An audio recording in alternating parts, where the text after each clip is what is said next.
पत्नीच्या मृतदेहाचे तुकडे करणारा माणूस. त्याने पत्नीचे तुकडे केले आणि 3 दिवस कुकर मध्ये उकळले.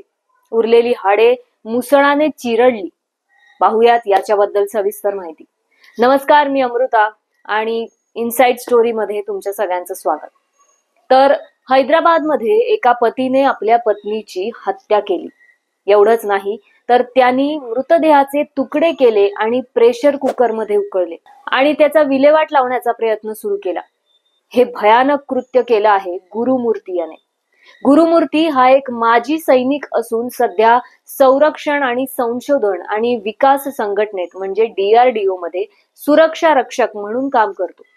या अघोरी कृत्यानंतर गुरुमूर्तीने त्याची पत्नी बेपत्ता झाल्याची अफवा पसरवली.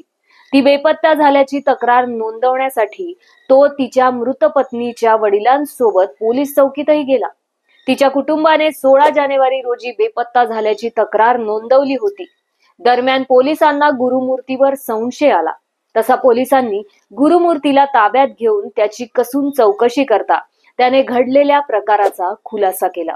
आरोपी गुरुमूर्तीने बाथरूम मध्ये त्याच्या पत्नीच्या शरीराचे तुकडे केले आणि ते तुकडे प्रेशर कुकर मध्ये उकळले. त्याने हाडे वेगळी केली, मुसळाने बारीक केली आणि पुन्हा उकळली.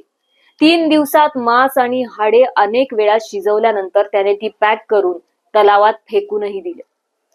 मिरपेटचे पोलीस निरीक्षक नागराजू यांनी सांगितले की 16 जानेवारी रोजी सुबम्मा नावाच्या महिलेने त्यांची मुलगी माधवी बेपत्ता असल्याची तक्रार केली.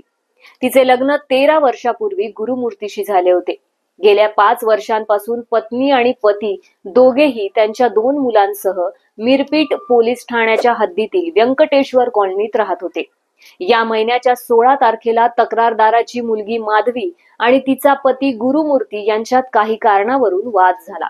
तेव्हापासून तिची कोणतीही खबर नाही. मिरपेट मधील महिलेच्या बेपत्ता होण्याबाबत 17 जानेवारी रोजी बेपत्ता व्यक्तीचा गुन्हा दाखल करण्यात आला होता. आरोपीने पत्नीची हत्या केल्याची कबुली आता दिली आहे. त्याने तिच्या शरीराचे तुकडे केले आणि ते तलावात फेकून दिले. मंडळी, आता हा धक्कादायक घडलेल्या प्रकाराचं सत्य शोधण्यासाठी पोलीस अजून तपास करत आहेत. तुम्हाला याबद्दल काय म्हणायचंय हे आम्हाला कमेंट करून नक्की सांगा आणि इनसाइड स्टोरीला सबस्क्राईब करा. धन्यवाद.